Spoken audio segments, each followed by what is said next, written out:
How terrifying that must have been for my client to go through. When I opened that door, and I stood there in that freezer with the door open, I can't imagine having the door closed and having that moment of realization of, I'm not getting out of here. It was minus 30 degrees in there.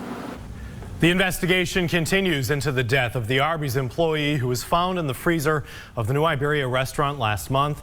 Today, attorneys representing the woman's family made their way to the restaurant to have the freezer door inspected. As Christina Mondragon reports, attorneys for Arby's were there as well. It's a story you'll see only on KATC. It's been over a month since Nguyet Lee, a mother and grandmother, died in the freezer of the New Iberia Arby's. Attorneys for her family say the freezer door latch malfunctioned and locked Lee inside. They've replaced the latch. We got to photo the old latch, and we're going to let the experts tell us what's going on with that. Texas attorney Paul Skrbonek is representing the Lee family. He and his team came from Texas to inspect the freezer for themselves on Wednesday. What went wrong, and to get firsthand knowledge, firsthand experience about what that would have been like to go through, because ultimately at the end of the day I'm going to have to explain this to a jury at some point.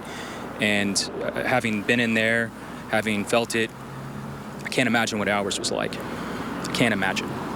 Any comment? We also want to tell your side, sir. Attorneys representing the Arby's franchise and the current general manager were also on site, but both declined to comment about the case. I'm going to take a lot of depositions, and that's going to be at the forefront of each one of depositions I take from Arby's, for sure. It'll be probably the first question I ask. Why did it take from August till someone having to die before you fix this? Skrbonek tells me Lee's children have found strength with each other, but still need questions answered about their mother's death. They just really want to know what happened to their mom. They, obviously you got to be sensitive with it about how much detail you give them, but they'd like to know what went wrong with the door, get it out there into the public so it doesn't happen to somebody else. In New Iberia, Christina Mondragon, KATC TV3.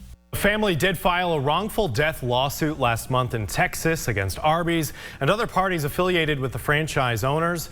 We did check with the clerk's office today in Texas and found out so far only Arby's has been served in the case. And our coverage of this story continues over at KATC.com.